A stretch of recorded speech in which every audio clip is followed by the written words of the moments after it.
Buenos días, tenemos muchísimo de qué hablar, como siempre, y vamos a hablar mucho del Congreso y de otros estados. Vamos empezando. Para empezar, rápidamente de Wisconsin, la semana pasada hablamos de la sesión especial que se debía de concentrar en eh, rehacer los distritos. También posiblemente hablar de una nueva ley que incluiría intercambiar unos repagos de impuestos a cambio de otros gastos, posiblemente en educación. Esa sesión especial sigue abierta y no se ha producido todavía un proyecto de ley. No está claro si van a cerrar esa sesión o la van a dejar abierta.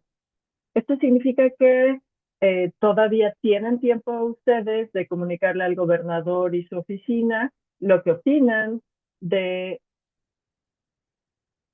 de todo esto, sabiendo ya los impactos que vienen de la ley HR1 y los posibles recortes de gastos que pueda hacer el gobierno este verano, o tal vez incluso antes de que se debata nuestro presupuesto estatal el año que viene. También en Wisconsin, ya oficialmente ya es época de elecciones. El comienzo oficial fue la semana pasada. Eso significa que las personas que se quieren postular para un puesto en el gobierno, y recuerden, en junio vamos a tener un webinario especial, una sesión acerca de los diferentes puestos que están abiertos, las responsabilidades que tendrán esas personas y las decisiones que tomarán. Esto será en junio. Actualmente las personas que quieren postularse a esos puestos es que tienen que, lo que se llama circular sus documentos. Tienen que obtener cierto número de firmas del público para que puedan estar en la boleta. Tienen hasta el 1 de junio para presentar esos documentos. Entre hoy y el 1 de junio hay muchas personas que consideran postularse, que van a estar en la comunidad hablando con votantes para tratar de poner sus nombres en las boletas. También hay una fecha límite para las personas que van a declarar que no se van a postular para seguir en su puesto. Hay personas que ya han dicho en la prensa que no van a postularse, pero no han entregado los documentos oficiales todavía. Esto lo vamos a seguir observando porque muchas veces puede que haya puestos, escaños que están abiertos o que de sorpresa en el último momento nos enteramos de que no se van a volver a postular.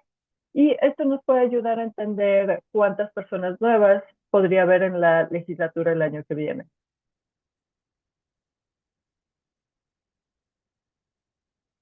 Hablamos de preguntas la vez pasada que se pueden hacer a cualquier candidato. Hicimos un formulario que se puede descargar de nuestro sitio de internet si las buscan de nuevo. Se están empezando a organizar algunos foros. Eh, Hubo un evento organizado por el Partido Demócrata. Puse este enlace aquí y pueden ver este foro en internet si no participaron en él. Va a haber diferentes foros organizados por los partidos o diferentes organizaciones y pueden ser buenas maneras de hacerle preguntas directamente a los candidatos. No todos los candidatos a gobernador participaron en este foro, pero algunos sí. Entonces pueden ver este foro, escuchar algunas de las preguntas y ver cómo las manejan y pueden estar ustedes pendientes de foros que sucedan cerca de ustedes para hacer preguntas que les importen a ustedes. La sensación que me dio es que muchos candidatos no pasan mucho tiempo pensando en las cosas que preocupan en su vida de todos los días a las personas con discapacidades, las personas mayores, los cuidadores. Así que es muy importante que estas personas, estos candidatos, oigan preguntas similares de muchos de sus votantes para que sea una señal a ellos de que este es un tema importante para que vayan generando ideas acerca de cómo resolver estas cosas. La semana pasada, Pew publicó una encuesta acerca de votantes, electores. La puse aquí porque es importante que las personas entiendan que los votantes con discapacidades son un bloque de votantes muy grande y tienden a votar de forma bastante distribuida entre los dos partidos en este país. Puede que haya suposiciones acerca de que son un grupo pequeño de votantes o que sea más probable que voten por un partido o por el otro. Y eso no es verdad. Incluye esto porque cuando hablen ustedes con los candidatos, es bueno recordarles esto, que hay muchas personas como ustedes y estos gobernantes van a representar a muchas personas en sus distritos con preocupaciones y dificultades similares a las de ustedes. Casi el 20% de la población tiene algún tipo de discapacidad. Es la minoría más grande en este país. Y en general, los votantes con discapacidades están motivados, participan y están motivados para participar en las elecciones. Sin embargo, es un poco menos probable que participen en el día de las elecciones a causa de las barreras que existen para ellos para votar. Entonces hemos hablado de las restricciones que está considerando el gobierno, por ejemplo, para votar por correo, cosas que afectan una gran proporción de los votantes en este país porque afectan a las personas con discapacidades, entre otros. Es importante que los candidatos sepan que usted está prestando atención, no solo ahora a lo que están diciendo o no están diciendo, sino que los votantes con discapacidades son buenos supervisores. Siempre digo que los gobernantes necesitan supervisores y los constituyentes, los votantes, son los que son sus supervisores. Así que ayudarle a ellos a entender no solo que es un grupo de gente grande, sino que es un grupo de gente que está poniendo atención durante la elección y también después. Este es un mensaje importante para cualquier persona que se postule para formar parte del gobierno. Es importante mencionar que los votantes con discapacidades están participando, están interesados, y también hablar de algunas de las barreras que se encuentran ustedes en sus vidas diarias y también en la participación. Los, eh, Estos candidatos pueden decidir dónde hacen los foros, cómo van a ser sus eventos, serán accesibles o no. Así que es importante empezar a plantar esta idea de que es importante pensar en cómo diseñan sus eventos, sus comunicaciones y cómo funciona su legislatura para asegurarse de que la mayor cantidad de personas posible pueda participar. Este es un mensaje importante. Y las personas con discapacidades, los cuidadores, las personas que trabajan, están en una situación en la que muchas veces la manera en que la legislatura hace su trabajo dificulta mucho que estos grupos de personas puedan participar. También hemos oído de las personas que trabajan en la comunidad acerca de Medicaid, que les preocupa que muchas de las personas en sus redes, incluyendo las personas con discapacidades, las familias con discapacidades, están muy abrumados y no han podido bien como entender todas las cosas de las que están conscientes las personas que participan en estas sesiones del viernes. Es muy difícil para las personas pensar en los recortes que se acercan y que no han sucedido todavía. Esa es parte de la estrategia. Cuando hay una ley que se aprueba, por ejemplo, el julio pasado, como la ley HR1, cuando los primeros impactos, por lo menos en el tema de Medicaid, todavía no se sienten sino hasta como un año después. Se vuelve más y más difícil para las personas conectar, ok, este fue el cambio, estos son los impactos que resultan de esa ley. Recuerden que a muchas personas con discapacidades, los funcionarios del gobierno le dijeron, no se preocupen, estos recortes no los van a afectar a ustedes, nuestra intención es no lastimarlos a ustedes. Muchas personas creyeron eso. La realidad es que tomar esa cantidad de dinero y quitarla de Medicaid y darle a los estados un problema enorme en su presupuesto con pocos cambios que puedan hacer, y los servicios en la comunidad y en los hogares son opcionales y son servicios caros. Entonces los estados, cuando estén buscando dónde hacer recortes, por supuesto que esos recortes de HR1 van a impactar a las personas con discapacidades. Pero es difícil para las personas entender y como integrar eso. Así que desarrollamos una herramienta que ustedes pueden probar, ver si les funciona, y todavía podemos hacer muchos cambios a esta herramienta. Esta herramienta nos ayuda a evaluar, ok, ¿qué tengo ahora y cómo serían las cosas para mí si alguna de esas cosas cambiara? Esto lo desarrollamos usando la idea de un plan de cuidado, plan de atención. Las personas que reciben ciertos servicios están acostumbrados a esta idea porque es como el documento administrativo que gobierna qué servicios recibes, cuánto, cuántos de cada uno de ellos recibes y qué tanto van a estar apoyados tus necesidades eh, por profesionales y qué tanto por cuidadores no pagados. Entonces, tomamos ese concepto, suponiendo que la mayoría de las personas van a saber cuáles son los servicios que reciben, y la mayoría de estas personas va a poder pensar, ok, ¿qué significaría para mí si tengo 2 horas menos, 10 horas menos de cuidado personal? Para ayudarle a las personas a entender qué significaría un cambio como este en su vida real.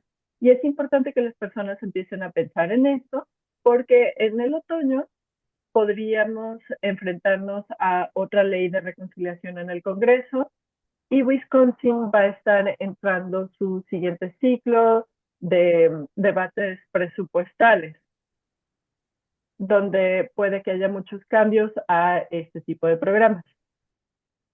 Vamos a ser francos. Las personas en este webinar probablemente son los que más están involucrados en poder dial it in. Ustedes ya están informados, puede ser que tengan un plan de cuidado, han experimentado quizá cambios en su plan de cuidado y han luchado para detener o cambiar estos cambios. Entonces, ustedes son los que son lo más probable que puedan entender esta herramienta, pero hay muchas personas, y eso es lo que nos preocupa, que están recibiendo servicios a través de Family Services o IRIS o CLTS y no saben qué hay en su plan de cuidado, no saben por qué las cosas cambian o no. Podrían saber que alguien viene a verlos los martes y luego que esa persona de repente ya no llega y dicen, oh, pues supongo que ya no vienen. Entonces, esta es una herramienta que para algunos de ustedes, si están trabajando con personas con discapacidades o familias, quizá ustedes tengan que apoyarles un poco para decir, bueno, qué es lo que ellos saben sobre el apoyo que reciben y ayudarles a pensar en qué va a cambiar si reciben menos apoyo de lo que saben que reciben ahora. Creo que es un reto realmente porque eso quiere decir que hay muchas personas que podrían estar expuestas a reducciones en sus servicios y nosotros no necesariamente lo vamos a ver o saber hasta que llegue el punto de crisis cuando llegan los recortes. Entonces quiero reconocer que esa es una herramienta que sirve para las personas más involucradas, pero hay muchas personas que dependen mucho en el cuidado de largo plazo de Medicaid y no están en una posición de entender realmente las consecuencias de algunos de estos cambios más grandes que llegan. El Congreso está muy ocupado esta semana. Hablamos un poco sobre la propuesta de 2027 del presidente. Les avisamos que muchos de los recortes que propusieron el año pasado, lo vuelven a proponer, incluyendo recortes a servicios para los discapacitados o si no se quitan el renglón de financiamiento dedicado y a esto y lo meten dentro de una bolsa como general para muchos servicios. Es otra forma de hacer que recorte.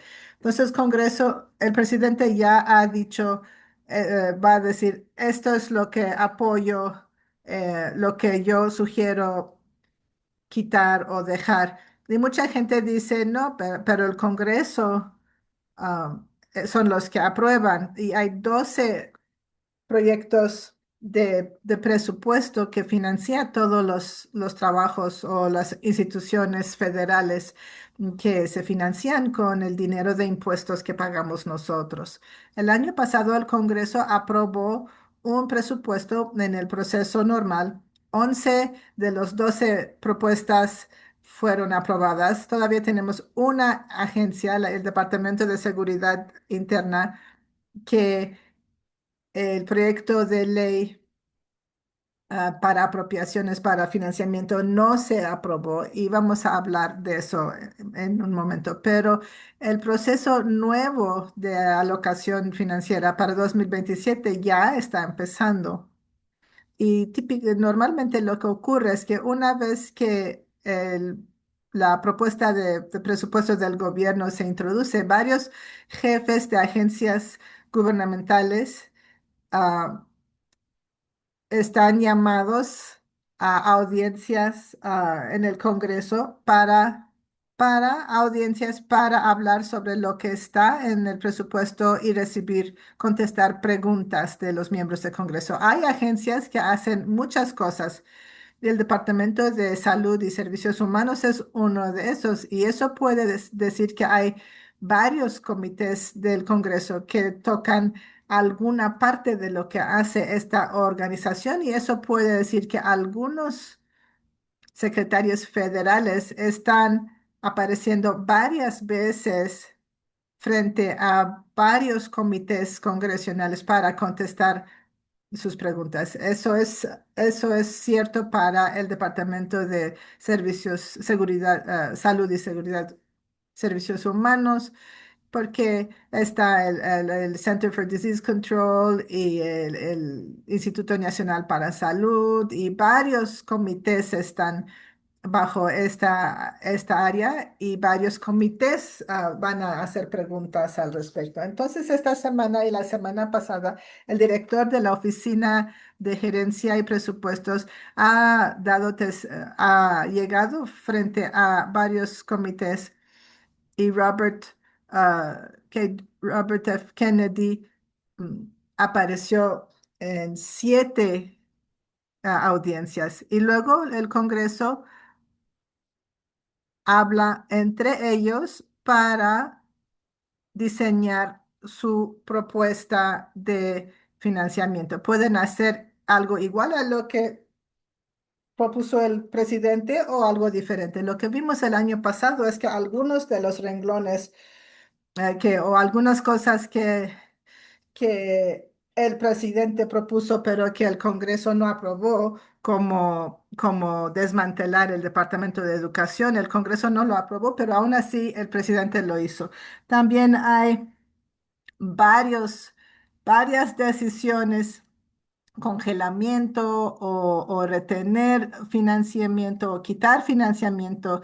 Y aunque el Congreso aprobó un presupuesto que dio indicaciones al presidente de qué hacer, la administración no necesariamente hizo esto y el Congreso no tuvo ninguna objeción y no dijo nada al respecto. Entonces, ahora mucha gente está más preocupados este año que el año pasado porque si el mismo patrón sigue, aun si el Congreso no aprueba algunos recortes que están en el presupuesto del presidente, aún así podrían suceder. Y si Congreso no está dispuesto a luchar sobre eso y hacer algo al respecto, la administración puede tener mucho más flexibilidad de lo que se prevé en la Constitución. Pero hasta que no luchen contra esto, hasta que no reten al presidente, esos recortes van a seguir. Entonces, el director de gerencia y oficina de presupuesto que dijo, hay grabación en PBS, pero en general, el presupuesto general del presidente tiene un aumento bastante grande en gastos militares y muchos recortes en lo que se llaman programas discrecionales no de defensa. Eso la mayoría es Medicare, Medicaid, Seguridad Social y el militar es la mayoría de lo que gasta el gobierno. Medicaid, Medicare y Social Security no son de discreción, son cuentas que el Congreso ha dicho que se tienen que pagar. También hay un servicio de préstamos. Nosotros como país siempre hemos pagado nuestros préstamos a tiempo. Entonces, la parte que son de discreción que se pueden cambiar y que no es en defensa, no es mucho. Eso que es básicamente todas las cosas que las agencias federales hacen y muchas de esas agencias mandan dinero a los estados para diferentes cosas, a agencias estatales o condados. Entonces, cuando escuchan de un programa como, por ejemplo, algunos de los programas para cuidadores que están financiados en DHS, esto es dinero que se da a los estados y es bajo discreción porque no es de Medicaid, Medicare, Seguro Social o gastos militares. Entonces, el director de OMB, de la Oficina de Gerencia y Presupuesto, habló de todo lo que hizo la administración el año pasado que recortó dinero del presupuesto y algunos eran cosas que no se habían hecho antes y fueron recortes que el Congreso no había autorizado durante el proceso regular del presupuesto. Entonces, y la manera en que el director habló sobre esos recortes, dijo, todas las cosas que se recortaron el año pasado, nada más fueron despilfarro, que gastos extras que definimos. Pero acuérdense, muchos de los recortes que han hecho son específicos para personas de adultos mayores y personas con discapacidades. Entonces, lo mismo este año, eliminar la administración de vivir en comunidad, eliminando otros programas de discapacidades y los renglones independientes de presupuesto que garantizan financiamiento a diferentes organizaciones como la nuestra y eliminando programas ah, sobre apoyo en energía y acceso a votación. Realmente el año pasado fue los defensores de base para las personas con discapacidad que hizo que el Congreso ah, aprobara un presupuesto que mantuviera esos programas que les sirven. Entonces, algunas preguntas que le hicieron a este director fueron recortes a Medicaid que se hicieron bajo HR1 y no solamente el director dijo, no, todas las acciones que hicimos el año pasado, nosotros pensamos que estuvieron bien. Todas las cosas que ustedes están mencionando, que si es legal o no, por favor, si definen. Cuando el Congreso dijo no hicieron lo que nosotros dijimos, él dijo no, nosotros pensamos que todo lo que hicimos estuvo bien. Entonces, muchas personas creen que estas acciones que fueron sin precedente el año pasado podrían continuar este año igual como se hicieron el año pasado. También hablaron sobre fraude y eso no necesariamente es algo nuevo que escuchamos, pero fue interesante notar que cuando le cuestionaron sobre los el billón de dólares en recortes en Medicaid que se hizo abajo de HR1, el director de OMB realmente no cree que ninguna persona que merece cobertura lo va a perder. Y estoy usando la palabra merecer de una manera muy específica porque él lo contestó diciendo el billón de dólares de recortes de Medicaid no van a importar porque las únicas personas que van a perder cobertura son las personas que no están elegibles para estar en el programa. Y específicamente hizo referencia a las personas que son inmigrantes indocumentados o personas sanas y enteras que podrían trabajar, pero no lo están trabajando. Pero esto está totalmente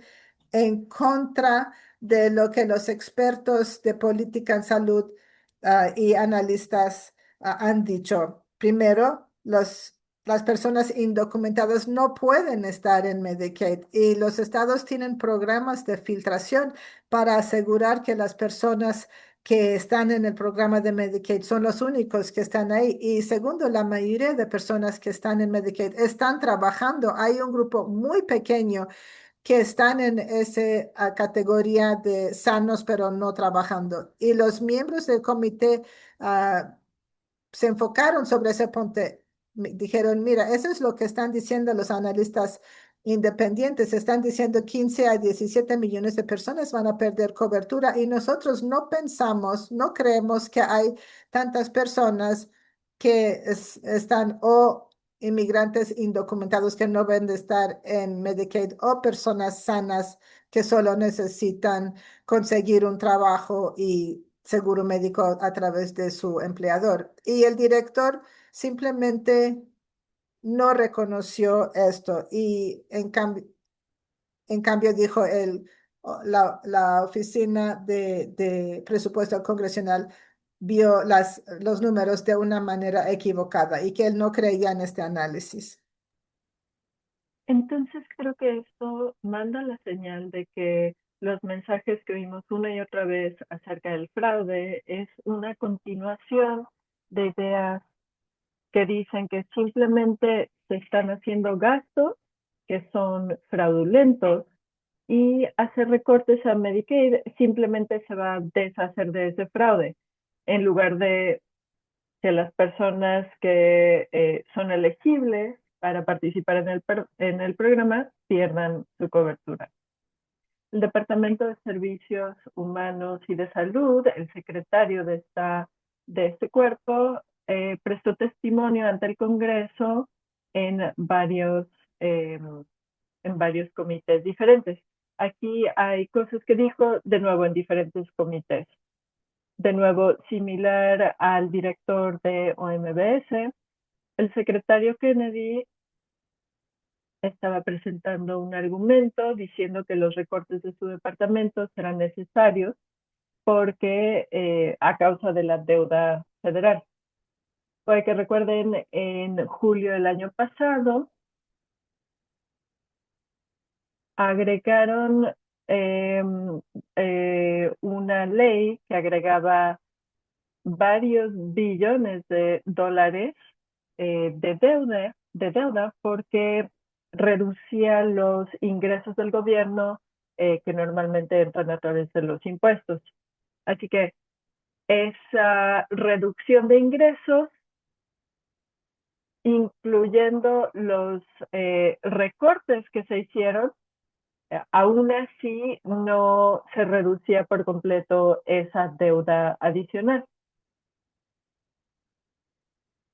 Creo que eso es importante mencionarlo porque ah, se propone hacer un recorte de 16 mil millones de dólares a este departamento, más allá de los recortes que se hicieron el año pasado. El argumento a favor de hacer esto es, tenemos que hacer recortes a estas cosas porque tenemos una deuda nacional alta a causa de promesas que hicimos hace años.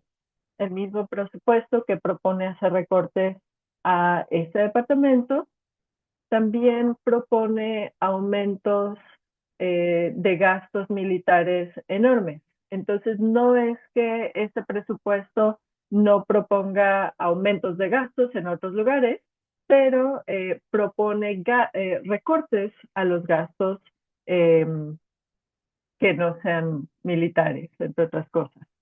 También puede que noten que se sigue hablando de Medicaid desde este punto de vista de fraude, desperdicio y abuso, y una idea de primero pagar y después evaluar si existe el fraude, en lugar de identificar posibles instancias de fraude y tratar de identificarlas. También se habla de usar más herramientas automatizadas para identificar el fraude y detener pagos incorrectos. Hemos hablado antes ya de que el fraude y los pagos incorrectos no son lo mismo, esos son errores de papeleo.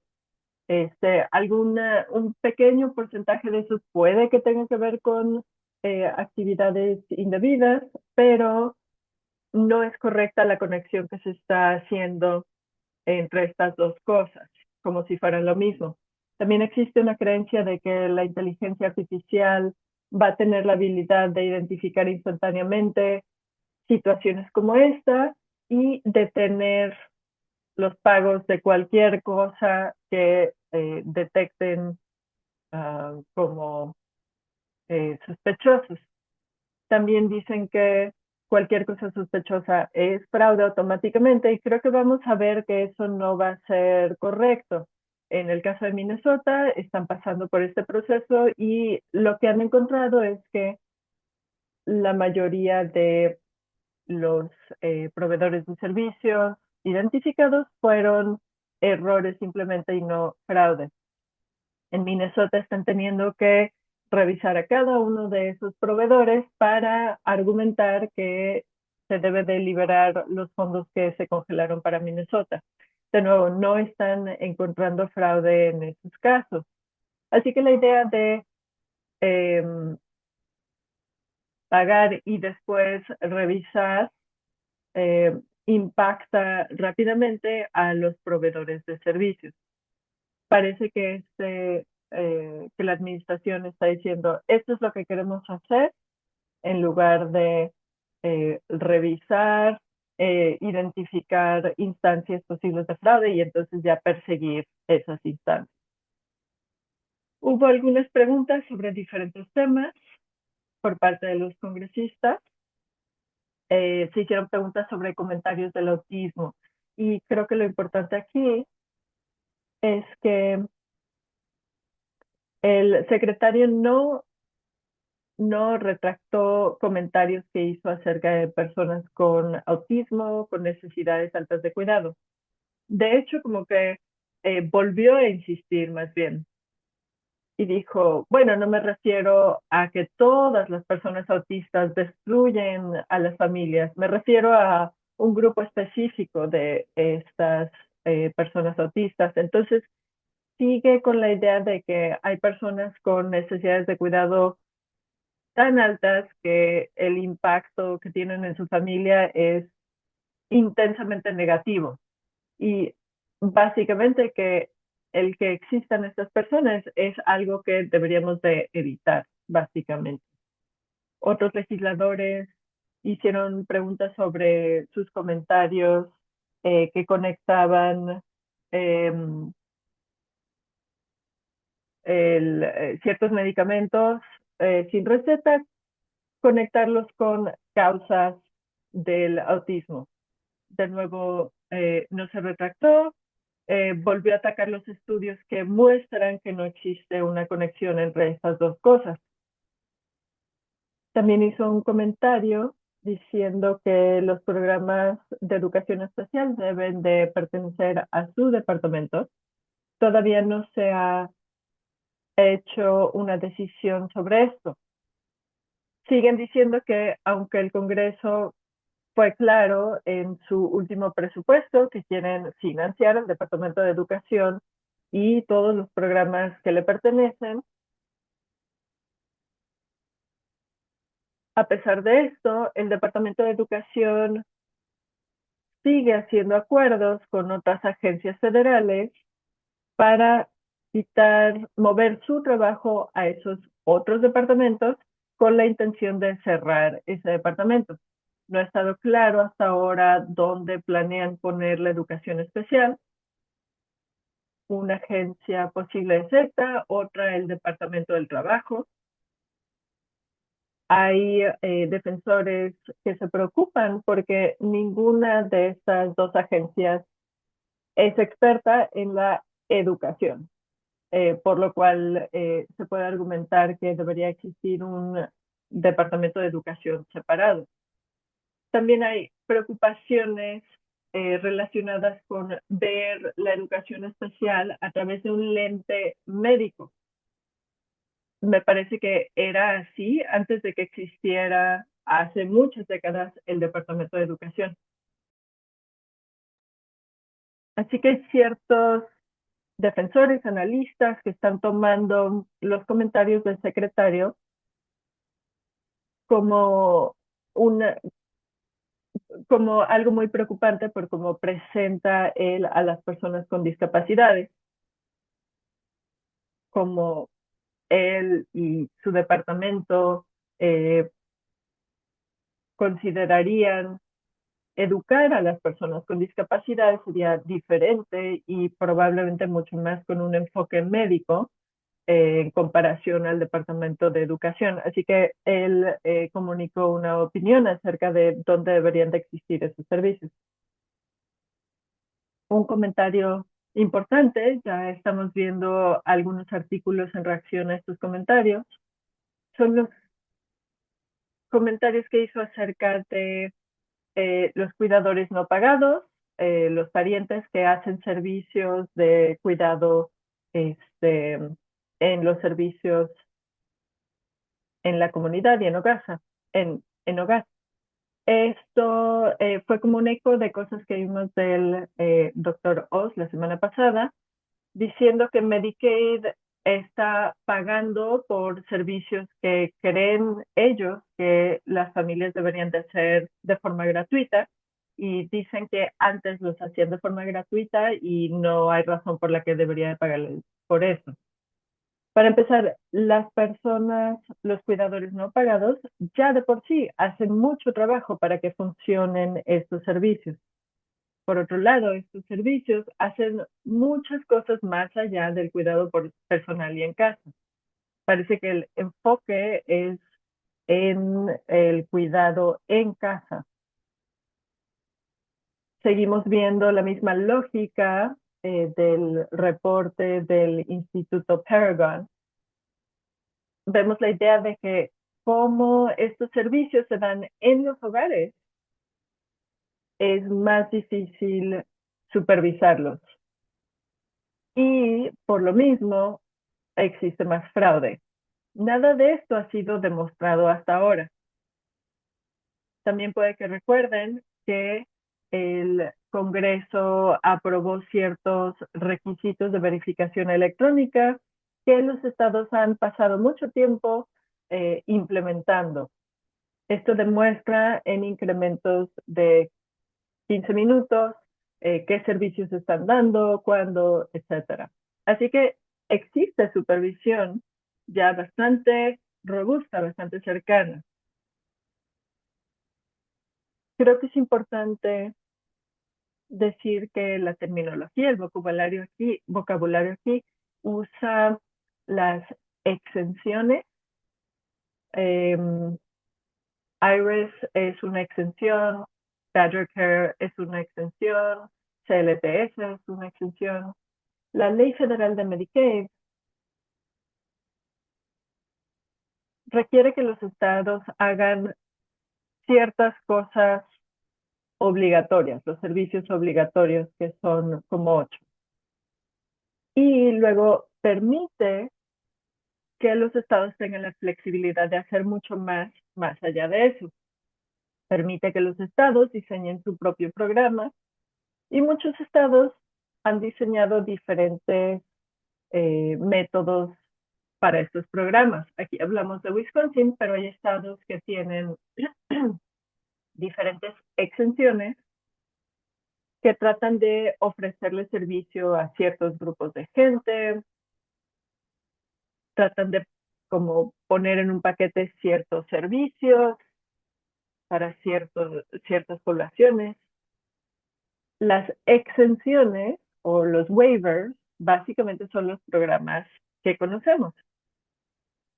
CMS le da permiso a los estados para llevar a cabo sus programas. Esto generalmente se eh, reaprueba cada 5 años. Así que aquí para mí es interesante que se usa la palabra waiver, la palabra exención, porque cubre eso, muchas cosas más allá de los artículos, los puntos que está mencionando el secretario en este párrafo. No es solo el cuidado personal, el cuidado en casa, también son servicios de empleo, pueden ser servicios residenciales, puede ser terapia, fisioterapia o terapia ocupacional y muchos otros servicios opcionales que pueden decidir ofrecer los estados. Entonces, cuando él dice las exenciones permiten eso, y muestra como una comprensión bastante cerrada de que se incluyen estas exenciones. Eso puede ser un problema. Él está comunicando que estas exenciones no deberían de usarse para pagar estos programas. Muchos analistas a nivel nacional eh, saben que hay diferentes exenciones en diferentes estados, pero les preocupan que se pueda reconsiderar los programas de exenciones que se van a renovar, tal vez impongan nuevas condiciones, puede que no se permitan cosas que sí se permitían hace 5 años, y está preocupando a las personas el ver que la persona a la cabeza de este departamento y de CMS tienen una comprensión muy incompleta de los servicios que ofrecen estas exenciones y cómo ayudan o no a las personas estos servicios.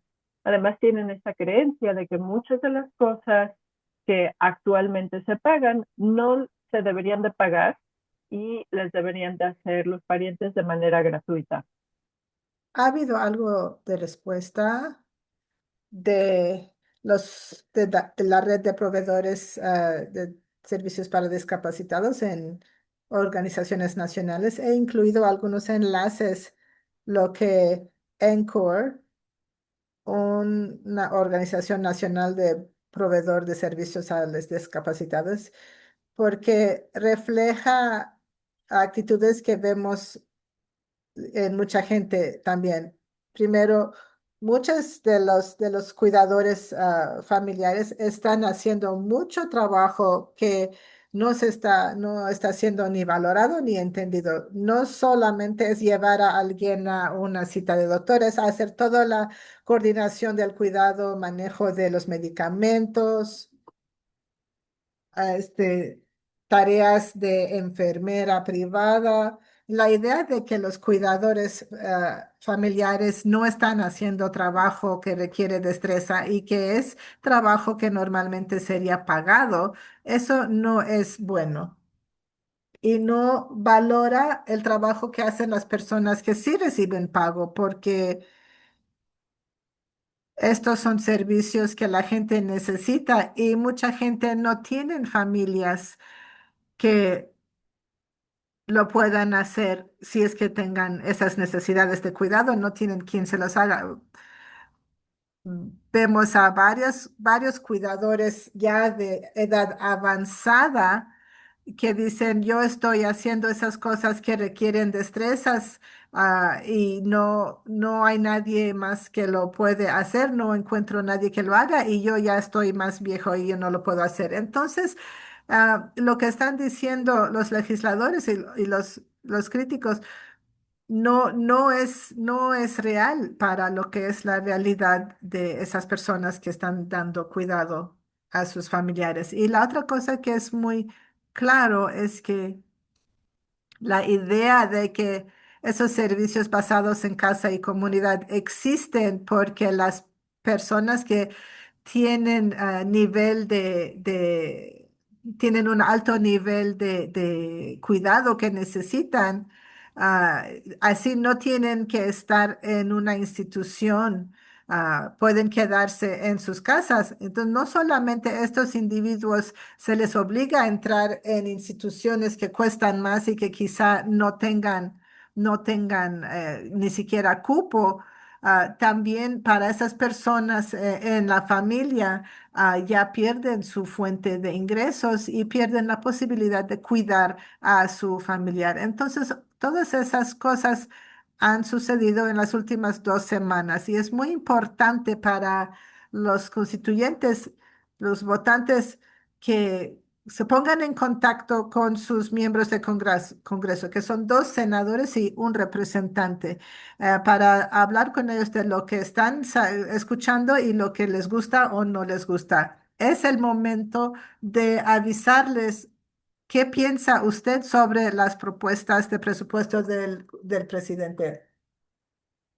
Ese es el momento para preguntarles qué van a hacer ahora, porque estamos escuchando lo mismo del año pasado de eliminar agencias o partes de agencias que el Congreso ya decidió que deberían de existir y lo han hecho sin consultar a ustedes.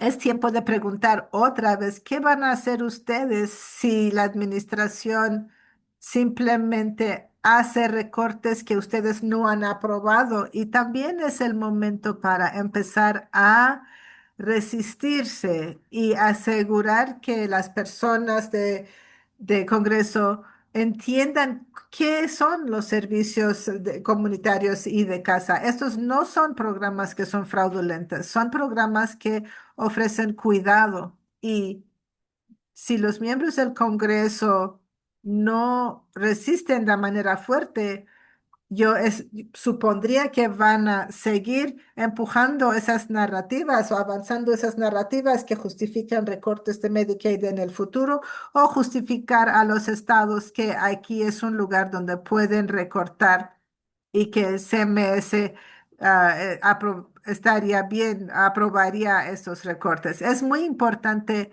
educar a estos legisladores sobre las consecuencias de mostrar servicios básicos de cuidado en la comunidad como algo que no deberíamos de estar financiando. Acuérdense que hay una agencia federal, el Departamento de Seguridad Interna, Homeland Security, que todavía no tiene un presupuesto anual aprobado. Y no lo tiene porque los demócratas no querían financiar o aprobar el presupuesto anual si no se hicieran ciertos cambios de cómo ICE y la patrulla fronteriza hacen su trabajo. La mayoría republicana dijeron, bueno, nosotros vamos a evitar el proceso normal de apropiaciones y hacer un proceso de reconciliación y eso nos permite aprobar un presupuesto para gastos sin con tan solo votos republicanos y nos permite tener una mayoría simple en el Senado y no 2/3 como se requiere en el proceso de presupuesto anual. Entonces, el segundo paso en el presupuesto, proyecto de ley de reconciliación es, es aprobarlo en el Senado, ya lo aprobaron y podría ser aprobado en la Casa de Representantes el próximo año. Quieren 7.000 millones de dólares de aumento y no es para todo el Departamento de Seguridad Interna, solo para ICE y Patrulla Fronteriza y para lo que resta del término de la administración de Trump, que son 2 años y medio. Entonces, todas las otras agencias federales tienen un proceso anual de aprobar su presupuesto. Este proyecto de ley de reconciliación dice, no solo no vamos a pasar por el proceso normal, sino que vamos a asegurar que esta agencia en particular tenga financiamiento por un tiempo más largo que cualquier otra agencia del gobierno. Hay algunos miembros de la Casa de Representantes que quieren ampliar lo que hace este proyecto de ley para que haga más cosas y potencialmente recortes para contrarrestar estos aumentos de gastos. Yo creo que el enfoque estrecho del Congreso sobre solo estas dos agencias se va a mantener. Hasta hoy en la mañana, el liderazgo de la Casa de Representantes dice, nosotros podemos hacer un tercer proyecto de ley de reconciliación para incluir todo lo que no se incluye en este. Entonces, vamos a aprobar este proyecto de ley de reconciliación ahora y hacer un tercer proyecto de ley de reconciliación después de aprobar eso. Hay un tiempo limitado para aprobar eso y tenerlo en la mesa del gobernador para junio. Una vez que el proyecto de reconciliación se apruebe, la planificación y escribir el proyecto de ley de 2027 puede empezar. Entonces, el Congreso podría aprobar otro proyecto de reconciliación después del 1 de octubre, pero podrían tener todo el verano para planificar qué se incluye en ese proyecto de ley. Y muchas de las personas que están viendo ese proceso creen que este tercer proyecto de ley podría aumentar el gasto militar para reponer todo lo que están gastando en el conflicto con Irán y los recortes a Medicaid y Medicare para pagar esos aumentos de gastos. Muchas veces es útil mirar algunas propuestas que quizá se incluyeron, pero no, a final de cuentas, no se incluyeron en la propuesta final, porque esos son elementos que se podrían volver a usar. Es muy común que una idea que se introduzca una vez y no se pudo incluir en un proyecto de ley, lo vuelvan a introducir en otro proyecto de ley. Entonces, muchos defensores nacionales están viendo que sí se incluyó en lo que se incluyó en el proyecto de ley de HR1 que no se pudo aprobar a final de cuentas. ¿Se acuerdan que hay algunas propuestas de recortes a Medicaid y Medicare que no se incluyó en la versión final, incluyendo el pago que hace el gobierno federal para completar los gastos? Ah, muchos estados, el gobierno federal da 90% de los gastos y el estado da 10%. Entonces, por eso tienen muchas motivaciones para mantener eh, esa contribución de 90% del nivel federal. Entonces, por eso tienen mucha motivación de cumplir con todos los requisitos federales para comprobar si tienen que trabajar o no, los beneficiarios y así, porque no pueden arriesgar perder ese pago ese parte, proporción de los gastos que paga el gobierno federal. Otra cosa que preocupa a los defensores nacionales que se consideraron en HR1 pero no se incluyeron al final son límites por cápita de Medicaid. Otros legisladores han pensado en volver a meter las restricciones a votantes, que para que menos personas puedan votar, y quieren volver a incluirlo. Entonces hay muchas cosas de qué preocuparse si el Congreso decide hacer un tercer proyecto de ley. Todo eso ahorita son suposiciones, pero hay que darnos cuenta de que siguen hablando de un tercer proyecto de ley de reconciliación y que están pensando en incluir varias cosas que no se aprobaron antes. Y desde ayer sabemos que el tercer proyecto de ley de reconciliación está siendo activamente propuesta por legisladores para acontentar a los legisladores que todavía quieren meter más cosas en este proyecto de ley. Les están diciendo, no, no se preocupen, aprueban ese porque tenemos chance de meter otro proyecto de ley, uno tercero. Entonces, esta semana CMS anunció que en un foro que se llevó a cabo por un servicio de noticias políticas, que van a requerir que todos los estados entreguen algún plan de cómo previenen, cómo evitan el fraude en Medicaid y otra vez identificaron áreas más bajo riesgo para fraude. Muchos defensores creen que otra vez ese es un señal a los servicios de comunidad y basados en comunidad y en casa, porque estos son el tipo de servicios que antes ah, han sido, ah, han sido víctima de esfuerzos de recortes por CMS. La semana pasada supimos que los estados recibieron, no, hace una semana los estados recibieron una carta que les pide hacer más cosas para comprobar que eviten fraude. Ya recibieron esta carta cuando apenas ayer se hizo el anuncio formal de que esto iba a pasar. Ya hemos visto la estrategia que se ha ocupado en Minnesota, donde han retenido dineros para gastos que ya se han hecho y toda esa narrativa sobre fraude en Medicaid sigue con esa idea que están proponiendo, que están promoviendo que hay fraude en Medicaid y ligando ciertos tipos de gastos de Medicaid como fraude. Entonces, sigan fijándose sobre eso.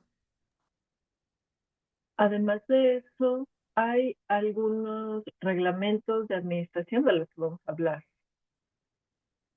Es un ejemplo de cómo a veces creemos que ya está como asentada una regla, una política, pero no siempre es así. Hubo dos reglas importantes que se finalizaron en el último año de la administración presidencial anterior. Una de ellas era que para mejorar el acceso básicamente a los servicios en la comunidad, en casa, para que las personas que no reciben lo que necesitan tengan un proceso para establecer quejas, para que las personas con planes de cuidado puedan asegurarse de que reflejen sus necesidades. Generalmente las reglas administrativas toma a veces varios años que pasen por los procesos para que se vuelvan reglas establecidas. Hay periodos de comentarios, de escucha, los reglamentos los tienen que justificar las agencias. Por ejemplo, tienen que decir Bueno, nuestra interpretación de la Ley Federal de Medicaid o de la Ley de estadounidenses con discapacidades demuestra que tenemos que hacer estos cambios para mejor cumplir las leyes existentes. Entonces no son solo ideas que de pronto se le ocurren a alguien y ya, se aplican. Hay un proceso largo por el que tienen que pasar. Estas reglas se suponía que se iban a implementar a más tardar este verano. Y ahora CMS está trazando tomar medidas en cuanto a estas reglas hasta el final del año natural. Aquí hay otra regla a la que le está pasando algo similar. Esto tiene que ver con la accesibilidad en el Departamento de Justicia. Se supone que hoy entraba en vigor, pero el miércoles pasado el Departamento de Justicia dijo, vamos a atrasar la implementación hasta el año que viene en algunos lugares y en otros lugares hasta el año después de eso. No solo vamos a atrasar su aplicación, sino que vamos a presentar una regla interina que dice que no están finalizando esta propuesta. Muchas personas creen que tal vez esta es una señal de que tal vez este reglamento, esta regla de nuevo va a cambiar antes de que se implemente. Estas dos reglas se los consideraba pasos importantes para la comunidad de la discapacidad y en particular para esta, muchas personas con discapacidades ahora tienen que entender cómo obtener información a través de un sitio de internet que puede que sea accesible o no.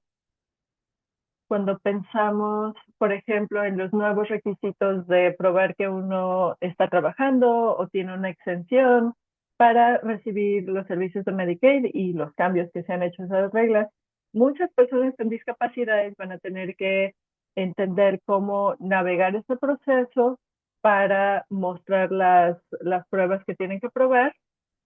Y todo eso se vuelve mucho más difícil cuando el sitio de internet que uno está usando no es accesible para personas que tienen necesidades específicas visuales, etcétera.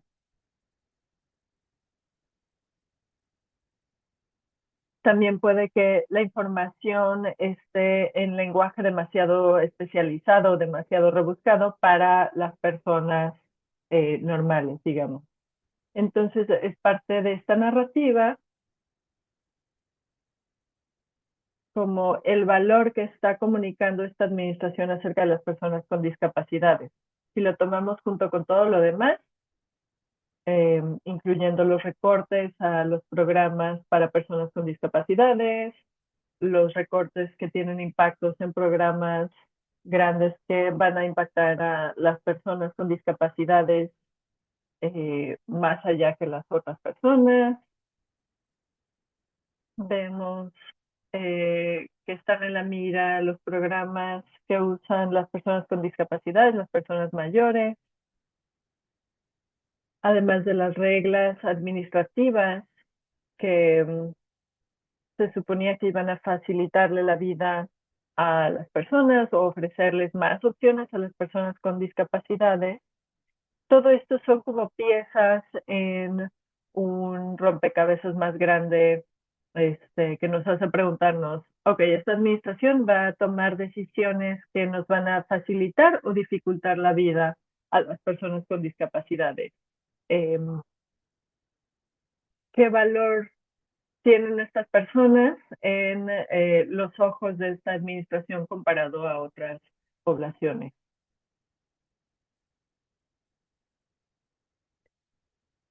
Hemos hablado de cómo muchos cuidadores pagados son inmigrantes. Aproximadamente el 30% de los cuidadores profesionales son personas migrantes. De nuevo, este es otro ejemplo de otras políticas que está tratando de avanzar esta administración que han tenido impactos importantes en las personas mayores y personas con discapacidades, porque las personas migrantes que hacen estos trabajos afectan de nuevo a estos grupos de personas. Este artículo Lo importante de este artículo, creo que es importante que no solo se trata de que los cuidadores profesionales, que son migrantes, están preocupados, tienen miedo de qué les puede pasar a ellos o a sus familias si van a trabajar. Más allá de eso, les preocupa su seguridad al hacer ese trabajo, y eso puede significar que las personas con discapacidades, las personas mayores, se están viendo más limitados en sus vidas porque sus trabajadores están preocupados acerca de qué les puede pasar si están en el lugar incorrecto en el momento incorrecto. Ahora vamos a hablar de los estados. Normalmente no hablamos de programas de salud mental, pero este es un estudio de caso que ilustra algo importante. Muchas veces, aun cuando se hace un recorte, los legisladores eh, hacen como una justificación. Hicimos un recorte de $1 billón, pero no va a impactar a estas personas. Entonces, puede que haya suficiente convencimiento entre los legisladores para decidir hacer ese recorte. No significa que su razonamiento era el correcto y su decisión fue la correcta. Entonces, a veces sucede que se vuelven visibles los impactos de su decisión y los legisladores tienen que pensar de nuevo y tomar otra decisión. Este es un ejemplo de eso. Este es un pequeño programa de salud mental que daba tratamiento a personas que resisten el tratamiento, no tenía un presupuesto grande, se estableció en los años 80, y pasó mucho tiempo, digamos, tras bambalinas haciendo su trabajo. Estaba haciendo las cosas suficientemente exitosamente que ninguna de las personas que originalmente aprobaron su presupuesto estaban todavía en el gobierno. De nuevo empezó en los años 80. Y a veces cuando algo lleva mucho tiempo funcionando bien, los legisladores simplemente no entienden cómo eran las cosas antes de que existiera. O bien parece ser una cosa pequeña en la que se le pueden hacer recortes sin consecuencia alguna. El año pasado la legislatura de Idaho dijo, vamos a quitar este programa. También es importante mencionar que los defensores eh, hablaban de que eliminar las finanzas de este programa era un incumplimiento de la ley eh, de estadounidenses con discapacidades y tampoco cumplía la decisión OMS. Ellos perdieron la demanda que hicieron en base a eso. Así que de nuevo es un ejemplo de que aun cuando te dicen, ok, puedes hacer una demanda en los tribunales, no necesariamente significa que vas a obtener la decisión que quieres. Y también nos recuerda que aún los programas importantes que tienen un historial demostrado de ser efectivos, ayudar a la comunidad, puede que los tribunales no entiendan que hay un requisito para darle fondos a estos programas. Se acabó este programa y a los pocos meses murieron personas. Aunque hay una causa y efecto muy, muy clara, sí había defensores, analistas que hablaban de esta conexión directa.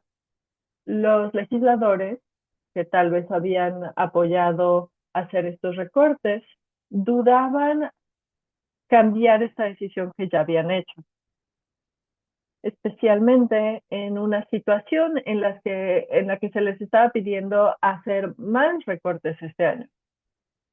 Ok, entonces lo que hicieron fue que decidieron, bueno, vemos que hay un problema, así lo vamos a resolver de manera parcial.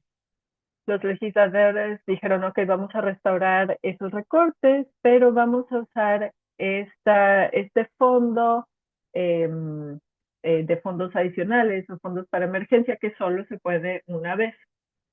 El problema es que es dinero que solo se puede gastar una vez.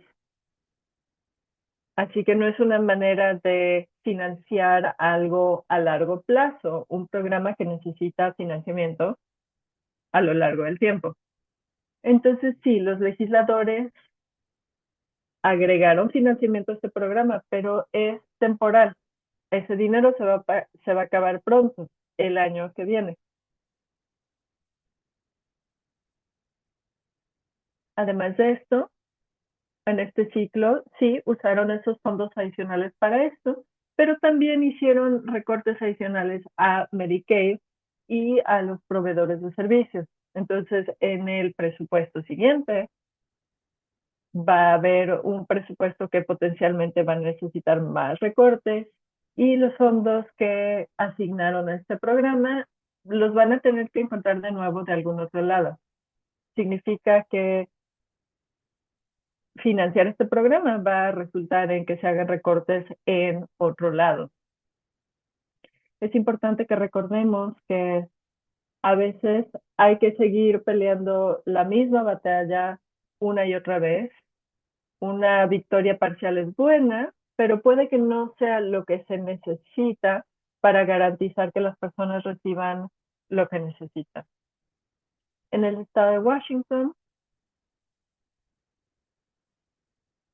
hablando de cuidadores familiares que están haciendo todo el trabajo que se supone que se debe de pagar de acuerdo a Medicaid, y esto es específicamente para padres que cuidan a niños con discapacidades. Si esas personas tienen más de 18 años de edad, ya se puede pagar a sus parientes, pero si son menores de edad, el Estado no permite que se les pague. Puede ser que se pueda pagar a otros parientes, a otras personas de la familia, pero no a los padres. Esto es similar a algo que oímos una y otra vez,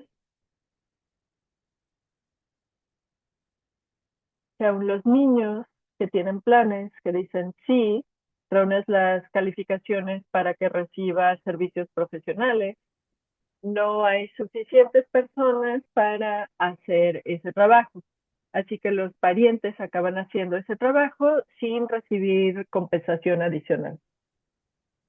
Estos padres ya se han cansado de eso. Están diciendo, espérense, ustedes están reconociendo en nuestro plan de cuidado que hay unas necesidades fuertes aquí y que un profesional pagado debería de estar haciendo trabajo para cubrir esas necesidades. Y yo estoy haciendo todo ese trabajo. Eso no parece dar incentivos al Estado para aumentar la capacidad de proveedores para hacer más trabajo. Parece que el Estado dice, ah, está bien, está muy contento usando mi trabajo sin pago y tomando, desconociendo que hay una falta de trabajo pagado para hacer eso. ¿Y qué va a pasar cuando yo no estoy aquí? Estos proveedores de cuidado familiar se sienten utilizados, que los estados no están reconociendo que hay un trabajo grande que hacer y no están haciendo lo suficiente para asegurar que ese trabajo se pueda hacer por un profesional pagado. Entonces, estos grupos de padres están mirando ahora si pueden demandar al Estado para obligarle al Estado a hacer algo al respecto, ya sea que paguen a los padres para los hijos menores de 18 años cuando los papás están haciendo todas las cosas que están en el plan de cuidado o de obligar al Estado de mejorar la capacidad de proveedores pagados para dar esos servicios. No pueden decir, ah, sí. Eso es el ah, nivel de cuidado que necesitas y buena suerte en averiguar cómo lo haces y si no lo puedes hacer sin pago es tu propio problema. Básicamente eso están diciendo. Y de la parte de los estados están diciendo, bueno, ustedes saben cuál es el plan de cuidado y están como voluntarios haciendo el trabajo y eso quiere decir que no les debemos nada. Un caso interesante que es otro ejemplo para otro camino a la defensoría que algunos padres están, algunas familias están tomando. Viendo Missouri, Oklahoma y South Dakota, ¿se acuerdan que antes hablé de una propuesta que no fue incluida en HR1, que hubiera reducido el monto de financiamiento federal específicamente para la población de expansión de Medicaid? Hubo tres estados y los defensores sabían eso en su momento y hablaron de eso, que tres estados que ampliaron quién puede estar en Medicaid haciendo una enmienda constitucional, Missouri, Oklahoma y South Dakota. Y ellos estaban muy preocupados por una provisión que no se incluyó en el proyecto de ley final, porque no había ninguna manera para ellos de dejar de hacer expansión Medicaid si el financiamiento federal fuera menos. Ellos estaban muy preocupados que esa provisión pondría a ellos específicamente en una posición donde tendrían un problema de presupuestal estatal muy grande, porque no podían nada más decidir cómo hacen otros estados de dejar de hacer la expansión Medicaid, porque ya era un cambio constitucional. Entonces, esos estados que aprobaron la expansión de Medicaid a través de su constitución ahora están intentando cambiar o, o revertir esos cambios constitucionales y eso permitiría que los legisladores quitaran la expansión de Medicaid. Quizás se acuerdan, Medicaid, Idaho tuvo un cambio constitucional que no se aprobó para expansión Medicaid. Y hay varios estados que si el gobierno federal diera menos de 90%, ah, ah, si el gobierno federal da menos de 90% del financiamiento, hay nueve estados que tienen una ley que automáticamente quitaría la expansión de Medicaid. Entonces, eh, eh, había un nivel de que una persona sana que gana 80% del nivel de pobreza federal, si ganaran más que eso, no podrían tener Medicaid. Y, y, y ah, si se recorta la expansión de la población de expansión de Medicaid, muchos estados están diciendo que no van a poder tener expansión de Medicaid para nadie. Y están, están discutiendo si siguen teniendo esa población de expansión en Medicaid porque los requisitos para comprobar si necesitan trabajar o no son tan difíciles que eso es muy costoso.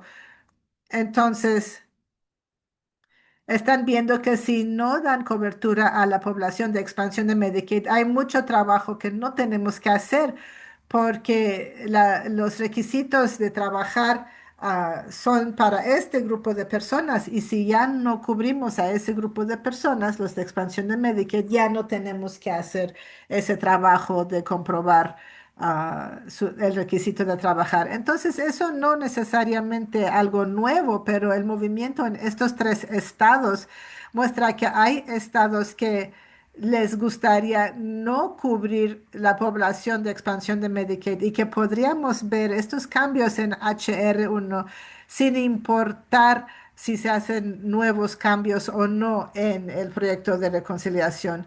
Podrían ya regresar a decir que hay muchas personas que ya no cubrimos en la expansión de Medicaid. Entonces, los tres estados lo están haciendo de diferentes formas. Oklahoma tiene dos opciones que quieren proponer y, de nuevo, sacarlo de la Constitución y que sea bajo estatutos estatales, quiere decir que los legisladores lo pueden cambiar. Y la segunda opción es lo que otros 9 otros estados han hecho, que si el reembolso federal se disminuye, nosotros automáticamente ya no tenemos esta expansión de población Medicaid en la Constitución. Entonces, si se, se disminuye el nivel de reembolsos, hay varios estados que automáticamente ya no cubrirían esa población de expansión. South Dakota está intentando la misma opción. Algunas pistas para nosotros que vemos políticas, cuando vemos varios estados haciendo un cambio similar, eso todo quiere decir automáticamente se quita la expansión de Medicaid.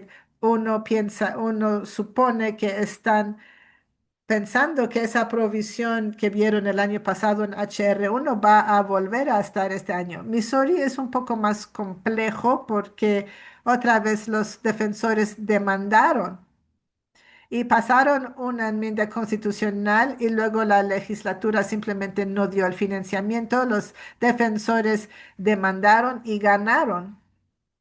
Entonces, están intentando cambiar sus leyes estatales de otra manera para asegurar que los requisitos de trabajo de Medicaid siempre se requieran en Missouri bajo estatutos estatales por si el gobierno federal cambia cosas. Y están quitando otro lenguaje de las leyes que quitaría los requisitos para financiar el programa en sí. Entonces, esas dos cosas juntas permitiría a los legisladores de Missouri de desfinanciar a la población de expansión de Medicaid legalmente. Requisitos de trabajo, un documento bastante útil que habla de qué es lo que tienen que resolver los estados en ese momento. Se acordarán que la semana pasada dijimos que Nebraska iba a ser el primer estado que iba a tener que implementar los nuevos requisitos de trabajo, 1 de mayo. Yo estaba en una llamada nacional con unos defensores de Nebraska que no se sentían muy positivas de cómo iban las cosas. Y una de las cosas que dijeron es que Nebraska tiene su propia sistema de datos, entonces no están utilizando un contratista, pero ese sistema de datos tiene sus propios problemas ya conocidos y no están agregando personal para implementar esos requisitos de trabajo. Y la agencia parece que sabe que hay muchas personas que no deberían de perder cobertura, pero que lo van a perder y no están intentando evitar ese problema realmente. Entonces, esos defensores, su impresión de qué tan listo está Nebraska para enfrentar esos cambios, no lo consideraron bueno. Ya Nebraska ha mandado cartas a participantes de Medicaid porque es parte de los requisitos, tienen que ponerse en contacto con los beneficiarios 3 meses antes y algunas personas que no caían bajo este requisito de demostrar trabajo recibieron esas cartas, entonces ya se están viendo errores que pueden tener efecto en los beneficios que reciben a la gente.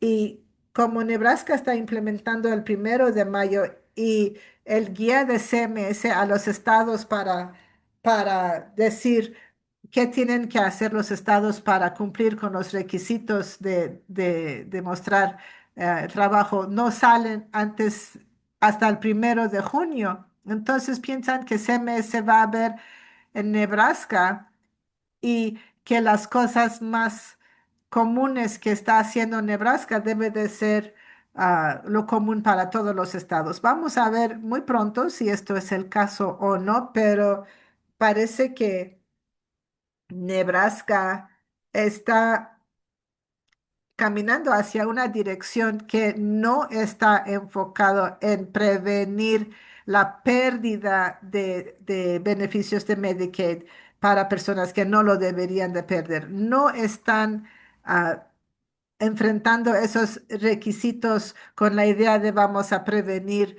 daños a los que no deben de recibir esas limitaciones. Y si eso es lo que va a pasar en los otros estados, eso va a impactar otros estados que tienen otra actitud filosófica, los estados que sí quieren prevenir el daño, lo más daño posible. Hay varias cosas que todavía no están nada claros. Nebraska esta semana salió con una definición de 295 páginas de qué constituye ser débil médicamente, que es básicamente una lista larga de códigos médicos, pero no es nada claro si cómo comprobar que eres un cuidador o cómo comprobar que eres una persona de cuidado, que da cuidado comunitario. Nebraska también está haciendo requisitos de elegibilidad retroactiva antes. Entonces, las preocupaciones que teníamos hace un año de cómo los estados iban a decidir quién está exento y quién está en el bonche de tener que comprobar que trabajan o que tengan que no tengan que trabajar, no es nada claro. Y adicionalmente, lo que estamos viendo en Nebraska es muy difícil comunicar de manera clara si la gente tiene que hacer algo diferente o no. Y la potencial de hacer un error es muy alto y esos errores tienen consecuencias.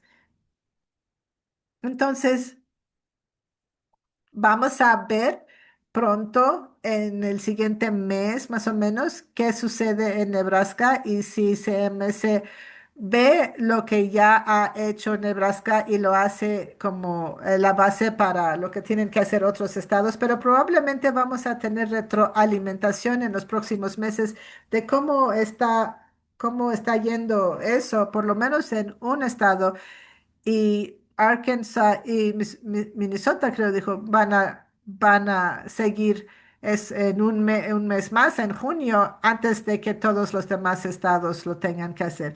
Y otra noticia, en Missouri, esos requisitos de comprobar si tienen que trabajar va a costar mucho dinero para ahorrar relativamente poco dinero. Realmente solo hay 12% o 40%, 40,000 personas que no están trabajando y tendrían que comprobar si tienen que trabajar o no.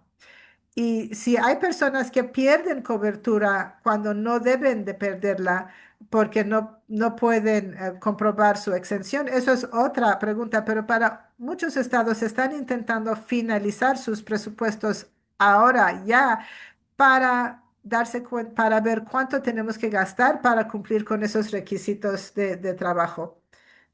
Eso es cierto en Missouri.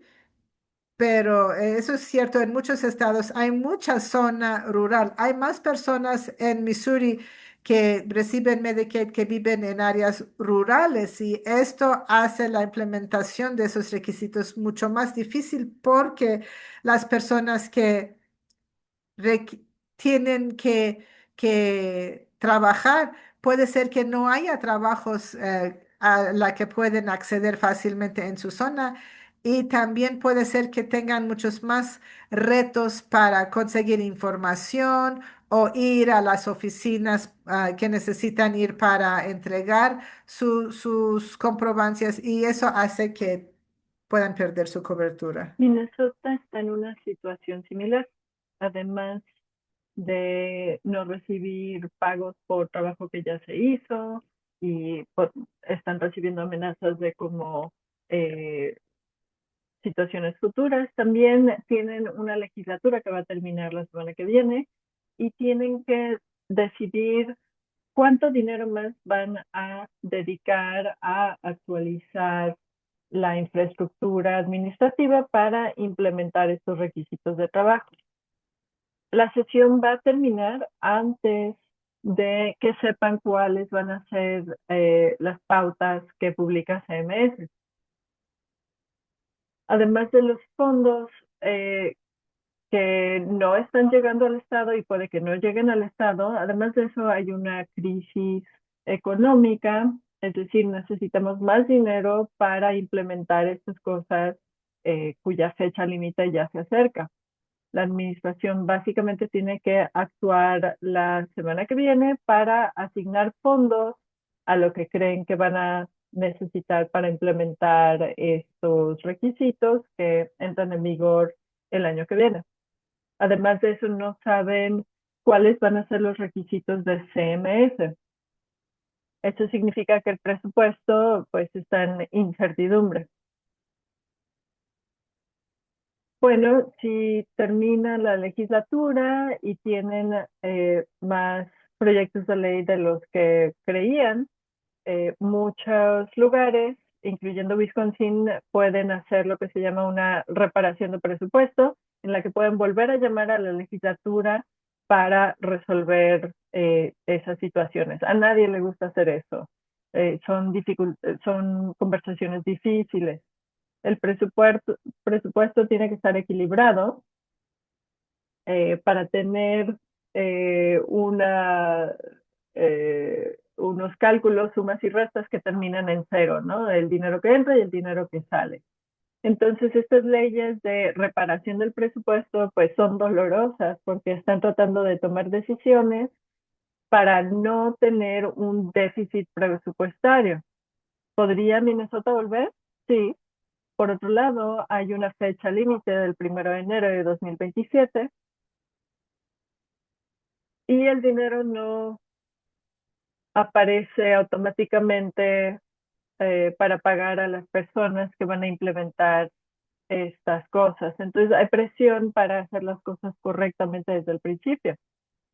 Lo que eh, necesitan para pagar correctamente a los trabajadores se necesita ahora. Puede que no puedan esperarse a hacer leyes de reparación y después obtener esos fondos mucho más tarde, cerca ya de la fecha límite. Ahora, Montana, esto de ciertas maneras es relevante a Wisconsin. Muchas veces los legisladores quieren o bien aumentar los pagos para ciertos proveedores o bien quieren reconocer que hay cierta necesidad que tienen los pacientes de Medicaid que no pueden obtener simplemente porque están en Medicaid. Las dulas son algo que los legisladores de Montana dijeron, esto debería ser un servicio cubierto por Medicaid. En Wisconsin aprobamos una sesión legislativa para extender la cobertura postparto, es decir, que Medicaid puede pagar servicios para nuevas madres hasta un año después de un alumbramiento.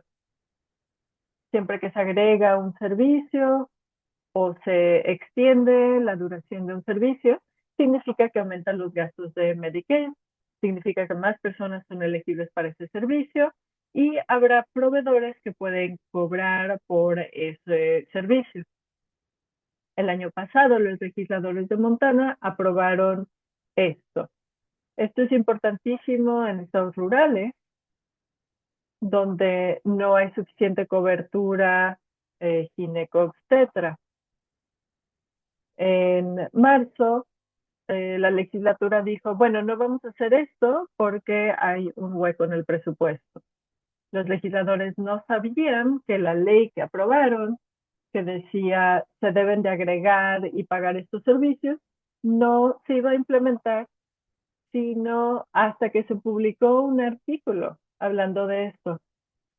Fue entonces que prestaron atención los legisladores y dijeron, ¿qué estás haciendo? Y ya cambió la decisión del departamento. Lo importante es que el departamento también estaba diciendo, ok, bueno, avanzaremos con estos servicios, pero sepan que ya tenemos un déficit gigantesco. Y la siguiente vez que la legislatura esté en sesión, todos esos servicios opcionales de Medicaid. Vamos a estar buscando dónde hacer recortes para equilibrar el déficit que tenemos en el programa de Medicaid. Así que es otro ejemplo. A veces los defensores tienen una victoria, se agregan servicios y rápidamente esa victoria se puede enfrentar a otros problemas a causa del déficit o menor entrada de ingresos.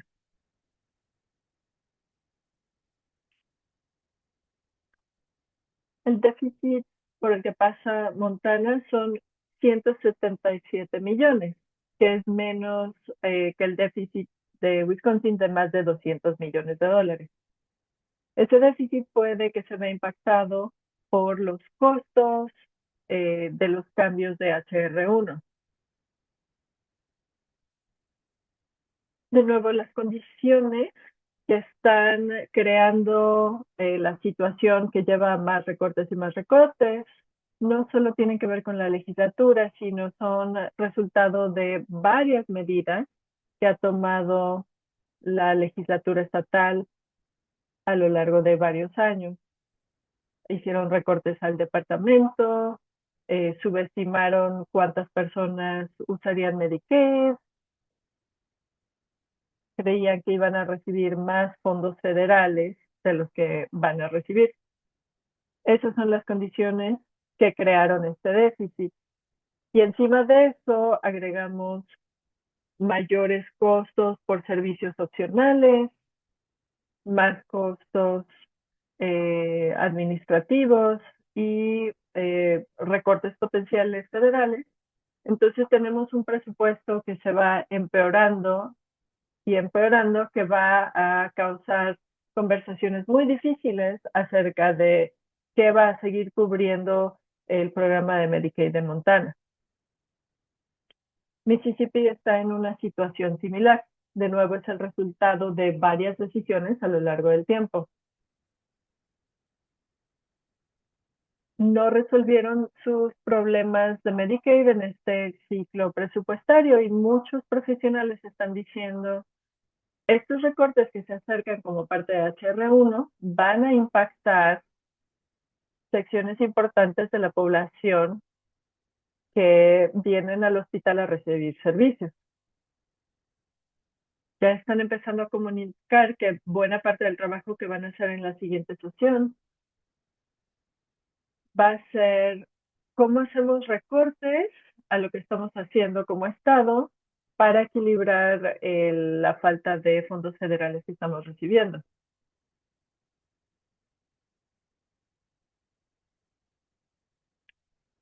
Hemos ya hablado bastante de los requisitos de comprobar que se está trabajando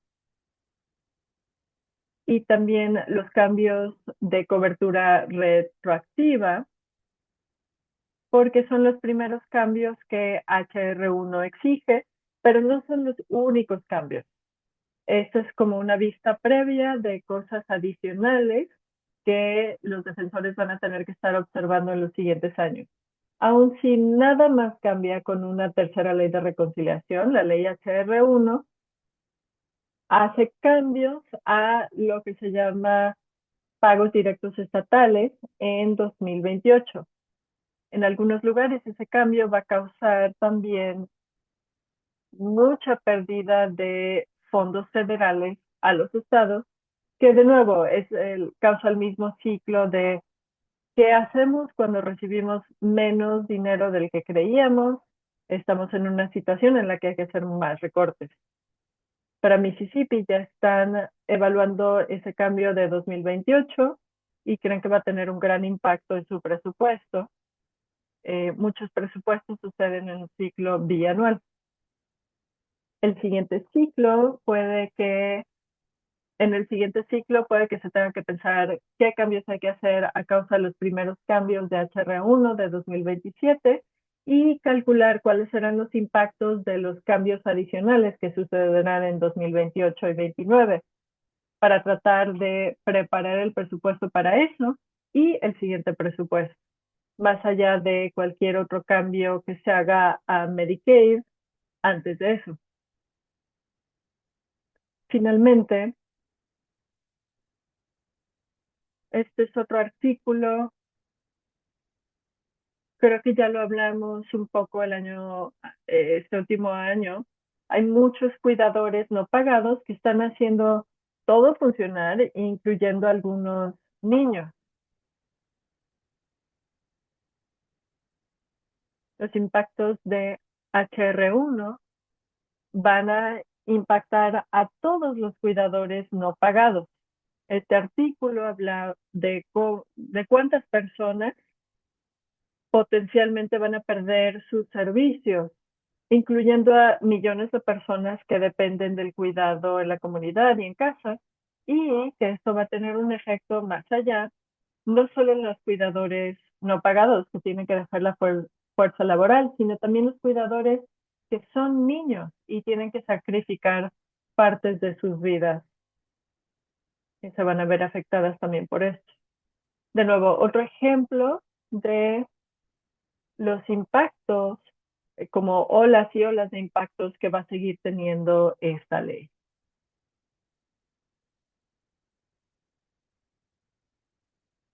Bueno, no hay